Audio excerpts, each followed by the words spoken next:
Ever wondered about the very first family drama in human history? Today, we are diving deep into one of the most foundational stories ever told, the tale of Cain and Abel. This isn't just an old story. It's a powerful narrative about brotherhood, jealousy, and the consequences of our choices. Let's set the scene.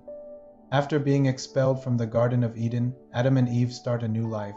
They have two sons. The firstborn is Cain, who becomes a farmer, a tiller of the ground. He works the soil, planting seeds and harvesting crops. His younger brother, Abel, becomes a shepherd, tending two flocks of sheep.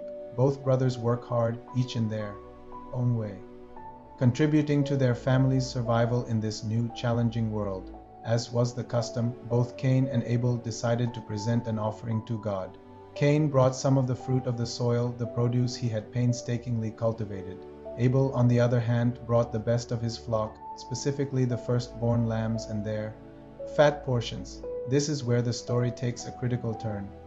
The scriptures tell us that God looked with favor on Abel and his offering, but on Cain and his offering he did not. Now, the text doesn't explicitly state why God favored Abel's offering over Cain's.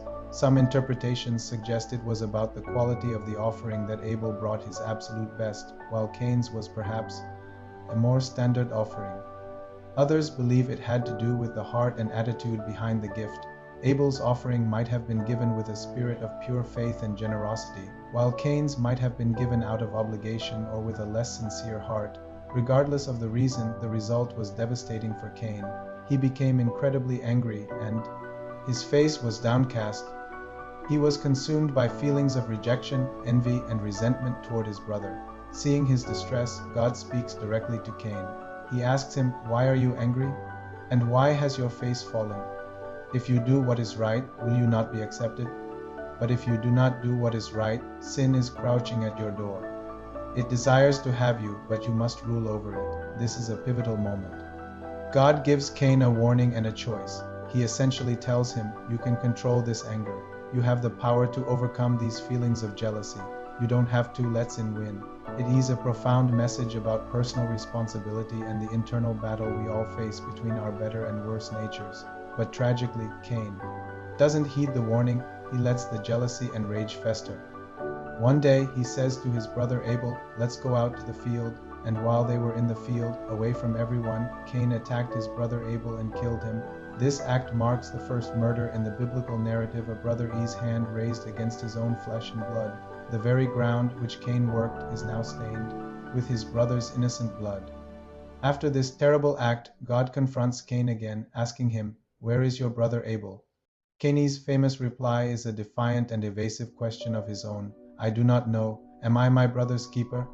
This response has echoed through the ages, highlighting a denial of responsibility for our fellow human beings.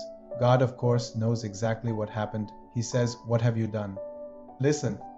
Your brother's blood cries out to me from the ground." As a consequence, Cain is cursed. The ground he once farmed will no longer yield its crops for him. He is to become a restless wanderer on the earth, forever exiled and disconnected from his family and his home.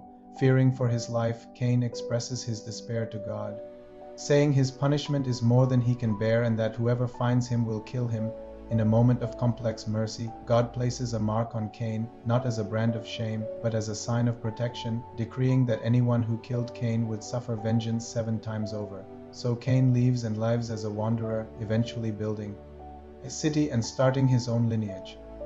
The story of Cain and Abel is more than just an ancient tale. It's a timeless exploration of human nature. It warns us about the destructive power of jealousy, the importance of controlling our anger, and our fundamental responsibility to care for one another. It asks us all that profound question, "Am I my brother's keeper?" And the story's enduring power suggests the answer is, and always will be, yes. What do you think is the biggest lesson from this story? Let me know in the comments below. Thanks for watching, and if you enjoyed this deep dive, make sure to like and subscribe for more content.